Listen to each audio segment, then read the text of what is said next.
committed to releasing the full video? Didn't I just tell you that? You said that it was up to You're the most Secretary Hegseth. obnoxious reporter in the whole place. Let me just tell you, you are an obnoxious, actually a terrible reporter. And it's always the same thing with you. I told you, whatever Pete Hegseth wants to do is okay with me. Mr.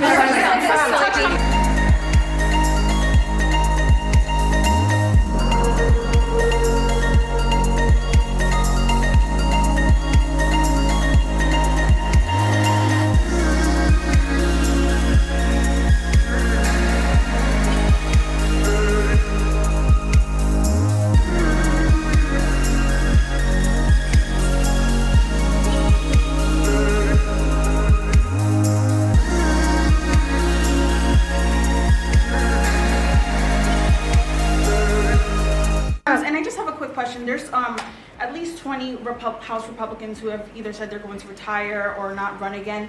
Do you And have any Democrats concerns also. about the And Democrats Right. also. Do you have Well, any why don't you mention them? How many Democrats are going to retire? Do you, How many well, Democrats? that's what I was going to ask No, you. but Do you why don't have you tell me any the number of concerns? Democrats too? You Well, tell me are about. you concerned about the narrow margins? And No, I'm not concerned. I think we're going to do Congresswoman well. Is among them, and We will have the Nassau greatest County economy. Bruce Blakeman, who you know as well, is considering running for We're governor. going to have the greatest economy in history. How many Democrats are retiring? How come you only know the Republicans but not the Democrats? Because I came prepared to ask you a question about. No, you're unprepared because you should know the Democrats. You're totally unprepared. Go ahead. Well, can I ask a quick follow-up Who about? you with? I'm with New York Newsday, and I also have a quick follow-up. Congresswoman Elise Stefanik is among those who is running for She's New York great. governor. She's great. Bruce Blakeman, who you also know He's is also Democrat. great. Are you planning on making any Well, I'll endorsements? think or about it, having but any he's choices? great and she's great. They're both great people. We have a lot of great people in the Republican Party.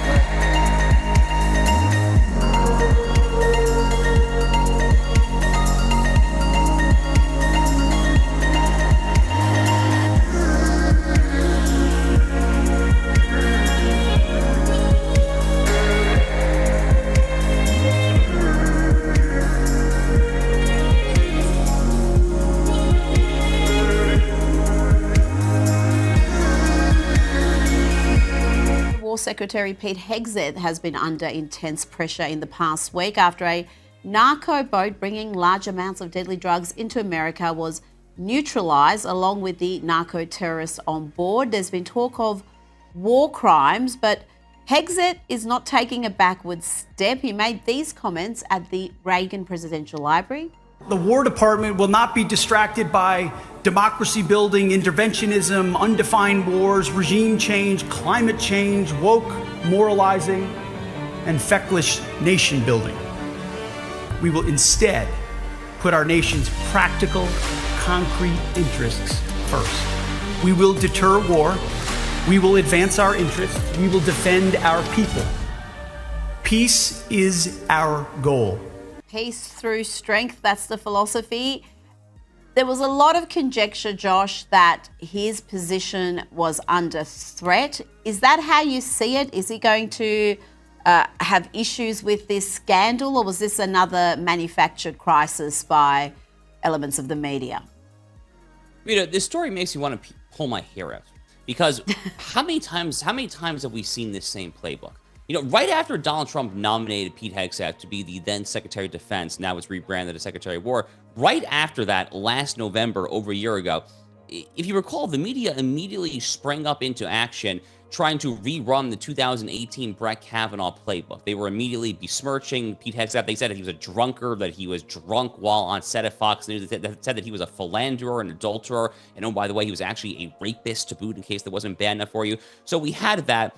Thank goodness we got Joni Ernst of Iowa on board and all the senators on board, so he became the secretary. Okay, fast forward a few months. Then you had this Signalgate scandal, which came in March during this U.S. operation against the Houthis in Yemen. Was this done in the most kosher fashion imaginable? Maybe, maybe not, okay? Maybe there's a better app than Signal, some sort of super encrypted secret app to communicate. I don't know. Probably there is. Was this the end of the world? No, there was not. How do I know? Because nothing happened. Because not a single hair of a U.S. soldier, Marine, or sailor was harmed as a result of this. So that operation failed too. Now they're on to this. Now they're on to the latest information operation, political warfare act against Pete Hegseth. And for what? Literally for what? Because a Navy admiral acting under his chain of command decided that the drugs on this particular boat were about to be interdicted and intercepted by another vessel, and that cocaine and fentanyl could have been headed to the United States. If you accept the premise, as I do read it, that chemical warfare is indeed a form of de facto warfare upon the United States, then it absolutely stands to reason that targeted, tactical, preemptive, prophylactic action to secure the American people and the American homeland against such a threat is absolutely called for. So this scandal is ridiculous. I've been calling it out every day now for a week and a half. The Washington Post, by the way, which initially reported this, literally got their facts wrong. In fact, the New York Times of all outlets was actually the one that called out the Washington Post for doing that there. So they frankly owe Pete Hegseth something of an apology for accusing him of just callously ordering so-called war crimes there. But, I guess the last thing on this I'll say, Rita, is that, there's, as someone who follows the Middle East closely, I've become almost numb to the war crime allegation because of just the routine manner in which they attempt to accuse Netanyahu and the Israelis of committing war crimes there. So, I guess they're trying to bring the specific Middle East accusations, now try to take it into the American context. It's not going to work. It's not going to work because the Hegseth that we just saw in that video is a very confident, well-spoken Secretary of War. I happen to be a big fan of him, and I wish him nothing but the best. He's going to survive this relatively unscathed. This story will be dead by the next few days, I predict. Josh Hammer, thank you for your time. Thank you, Rita.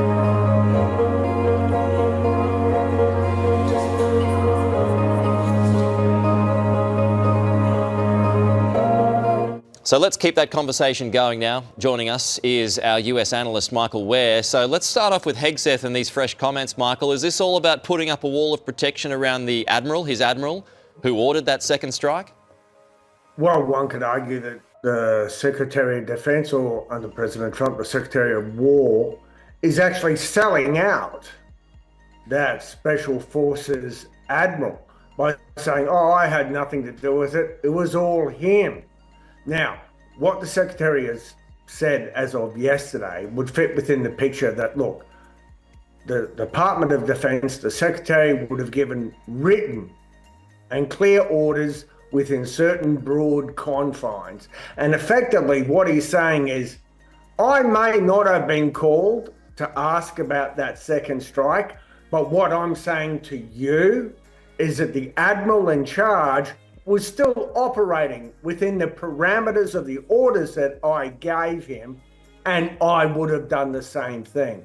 Now, that's despite Democrats on the Hill from the Armed Services Committee who say that they've reviewed footage of that second strike, and in that second strike, you can see people struggling to get back on the boat. They don't have radio comms. They don't have weapons. Allegedly, they may have even waved to the Americans asking for help before the strike.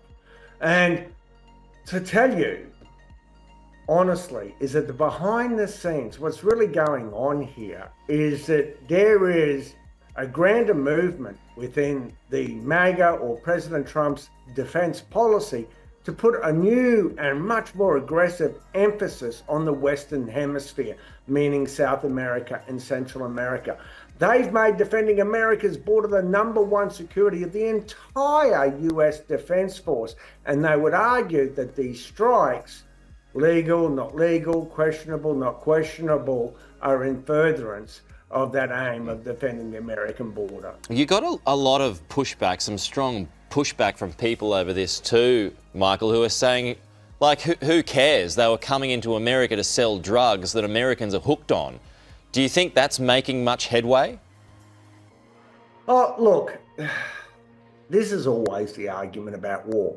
Whether we're fighting Arabs in the desert or whether we're fighting South Vietnamese in the 60s in Southeast Asia, they're the bad guys. Who cares? So what if we kill a few? So what if we stray across the lines into questionable war crimes? For me, as I found in Iraq, where I experienced this ethical dilemma day after day in real time, the minute we start giving in to our enemy and their rules, whether it's the Islamic State or whether it's narco-terrorists, then we start to lose. We don't just lose the moral high ground, we lose our own sense of self and our own sense of judgment. One of the problems here for the Secretary of Defense, Hegseth, is that this is the September 2 strike. Now, it was 40 minutes between first and second strikes, as we believe. So, of course, he would have been off the phone onto something else. So, possibly, yeah, the strike was called in without his authorization. But what's the difference between that strike and a strike 6 weeks later in the Pacific coast of Colombia, where we did see some survivors? We went in, we rescued them, and then, without detaining them as potential narco traffickers, we returned them to their home countries. What happened in those 6 weeks? But the bigger point is that all of this is a broader reflection. These are the piercing points, the tip of the spear of a broader Trump shift towards South America and Latin America.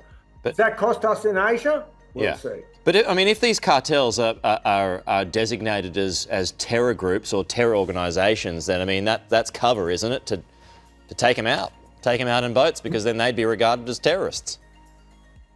No. Nope. No. It's either murder or it's a war crime. Even against terrorists, we follow the laws of war. We follow our own rules of engagement. There's the uniform code of military law. And no matter how you look at it, just because you call them terrorists, narco-terrorists, whether you call them anything, any enemy who is defenseless, who's potentially surrendering, who no longer poses a threat, you can't just execute them. Okay. Michael, we will leave it there. Good to see you though, as always. We'll chat to you again next week.